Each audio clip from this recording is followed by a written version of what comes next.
All right, buckle up, everybody, because today we're diving deep. Into Middle Earth. Yeah, Middle Earth, but also into the Enneagram. Oh, interesting. We're going to be looking at Frodo Baggins Okay. as a social 9. As a peacemaker. The peacemaker type, exactly. I like it. So, I think a lot of people, when they hear Enneagram, Yeah. they think, oh, it's just putting people in boxes. Right. But it's really not about that, is it? No, not at all. It's more about understanding what motivates people. And their fears. And yeah, exactly. Their fears, their strengths, their weaknesses. Yeah. And we've got some really cool source material for this deep dive. We do. It's a pretty in-depth analysis Yeah. of Frodo's character that kind of pulls from both Lord of the Rings, Of course. but then also Enneagram theory. Which is really fascinating. It is. It is. And so, like, one of the things that I think is really interesting, Yeah. we'll see a lot today, is how the analysis really digs into this idea that social 9s have this deep need to belong. Yeah, to be a part of the group. To be part of a group. You know? And they're often willing to sacrifice a lot for that group. I mean, doesn't that just sound like Frodo? Absolutely. Right. The analysis connects that right to him taking on the ring. Right. It wasn't about power. No. It wasn't about ambition for Frodo. It was about responsibility. Responsibility to the fellowship. To everybody. Right, All to of Middle Earth. The Middle Earth, right? Yeah. And he doesn't just, like, jump at the chance. No, he doesn't. It's kind of like, Well, someone's got to do it. someone's got to do it. And I'll do it. Yeah, very reluctantly. Right. He very reluctantly accepts this massive burden. And the analysis points out this interesting thing about social 9s, Uh-huh. that even though they want to belong so much, Right. they often feel like they don't... It's like they don't fit in, Yeah, they don't fit in. even though they're working so hard to do it. Exactly. So is it possible that Frodo taking on this task Yeah. that ends up isolating him, Yep. could that be kind of a reflection of that? Yeah, that's a good point. That internal conflict. It's a really sharp observation. Wanting connection, but then ending up kind of alone. And the analysis does highlight that tension. Yeah. And speaking of things that social 9s are really good at, Okay. like avoiding conflict. Oh, huge. Huge. Right. Keeping the peace. Keeping the peace. Yeah. And that's Frodo to a T. Absolutely. And the analysis emphasizes that a lot. Like all the time. He is Yeah. the mediator. Always trying to smooth things over. Right. He's just trying to keep everybody... Lobby group together. Keep the group together. in harmony. Like when Boromir and Aragorn are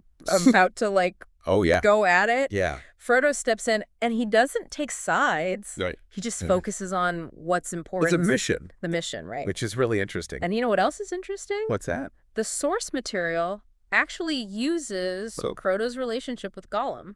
As like the ultimate example of conflict avoidance. Yeah. Right. Come on. Gollum. Gollum, right?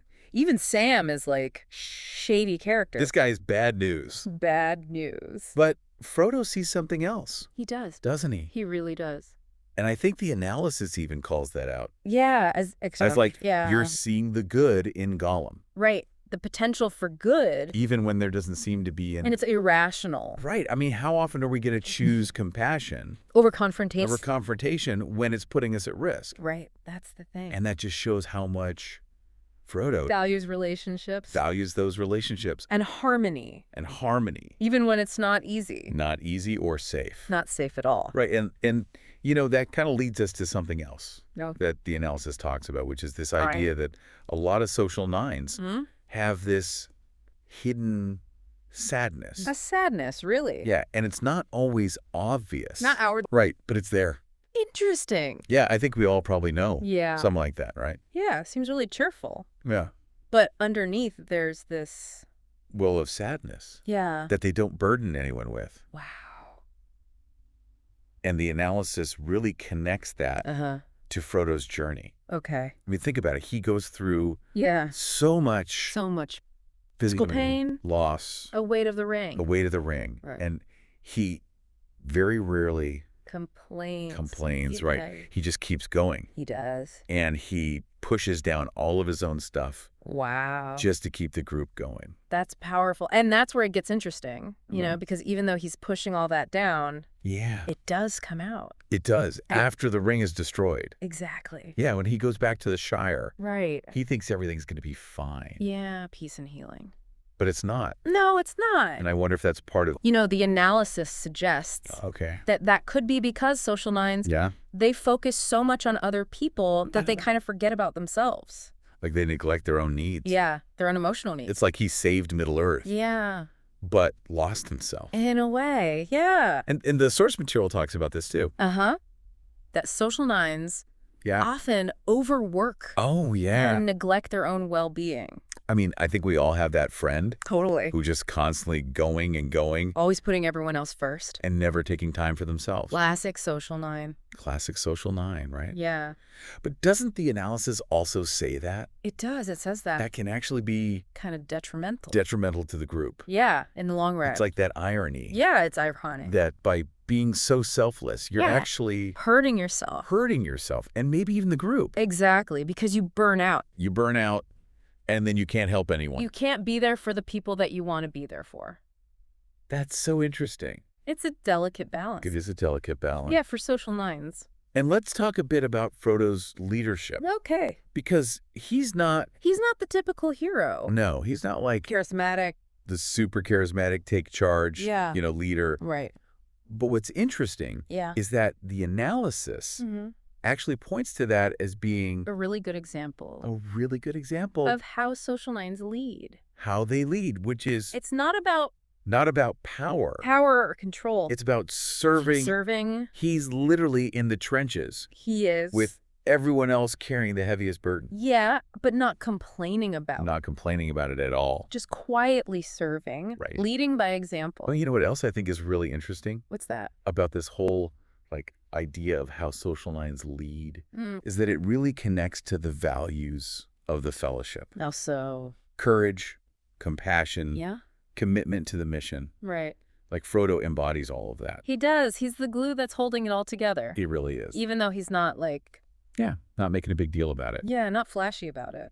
And this whole conversation is making me think about one of the big things that the analysis talks about with social nines, which is this idea of fusion. Oh, yeah. With the group or with the mission. Fusion. It's a big one. It is a big one. Yeah. And the analysis says that that's basically what shapes Frodo's whole journey. His whole journey. Yeah. Can you explain what that means, though? Oh, yeah. For people who haven't. Who aren't Enneagram experts. Yeah, totally. What does fusion with the group mean? Well, it means that social nines can get so caught up in the group identity that they kind of lose their sense of self. Oh, interesting. Their personal identity. Yeah. It's kind of swallowed up. Swallowed up. By the group. And that is Frodo. Totally. Right. He becomes the ring bearer. He is the ring bearer. That's his whole identity. Yeah.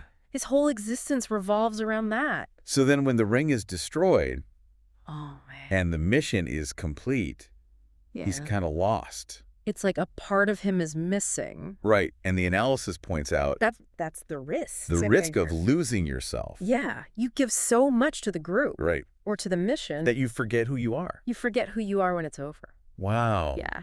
This has been so insightful. It's been fascinating looking at Frodo through this lens. Yeah, we've seen his selflessness. His aversion to conflict. His leadership. Yeah, his unique leadership style. All through this lens of the social nine. It's really given us a deeper understanding of him. And you know what? What's that? Even if you're not a social nine.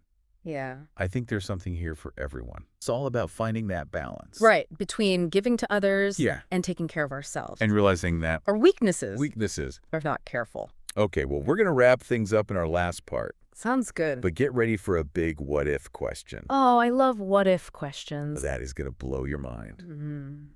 Okay, so we're back, and I'm ready to unpack this big what-if question. Okay, hit me with it. What if Frodo wasn't a social nine? Would he have been able to do it?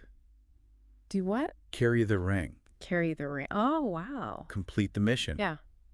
Yeah, that's a good question. Would he have even been the right person for the job? Right. And the analysis kind of touches on that a bit. Okay. It makes you think about all the different Enneagram types. Right. And the unique strength they bring to the table. Because imagine if you had a different personality type carrying the ring. Yeah. Someone who's maybe more assertive, more confrontational. Challenger type. Yeah, right, a challenger. An 8. An 8. Would they have been able to resist its pull? Yeah, its temptation. Right, that promise of power. They might have been more likely to try to fight to use the ring's power for themselves. Or what if you had like a type 1?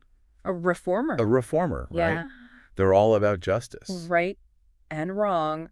Would they have even been able to? Yeah. Would they have been so focused on the end goal? The end goal. That they would have missed some of the nuances. The nuances along the way. Yeah. I mean, it's just so interesting to think about. It really is. It makes you think about the impact of personality. On destiny. On everything. Yeah. And, it's like each Enneagram type has its own superpower. They do. And when we understand those superpowers, we can appreciate each other's strengths. Work together more effectively. Right. Yeah, absolutely. And I think that's what makes this whole exploration of Frodo as a social nine so valuable. Yeah. Because it's not just about him. Right. It's about understanding all the different types. And how they interact. And how we can learn from each other. And grow. Exactly. So listeners, I want to leave you with this. Okay. If you had to choose a different Enneagram type to carry the ring. Interesting. Who would it be and why? That's a good one. What strengths would they bring? And what challenges would they face? Right, because each type is going to have its own unique way. Its own unique way of approaching that challenge. It's a great thought experiment. And even if you're not a Lord of the Rings fan, think about how this applies to your own life. To your own relationship. Your own relationships. How do different personalities approach challenges? Because understanding those differences can help us be more compassionate. More effective. More understanding. And maybe even help us find our own superpowers. Our own inner Frodo. Our own inner Frodo, right? Yeah. So thank you all so much for joining us on this deep dive. It's been a pleasure. It's been so fun to explore Frodo through this lens. I love looking at pop culture through the Enneagram. Through the Enneagram. It's always fascinating. Absolutely. And if you are as obsessed with this as we are, make sure you subscribe. Check out our archives. Check out the archives. We've got a ton of great deep dives. On all sorts of topics. Until next time, happy diving. Happy diving, everyone.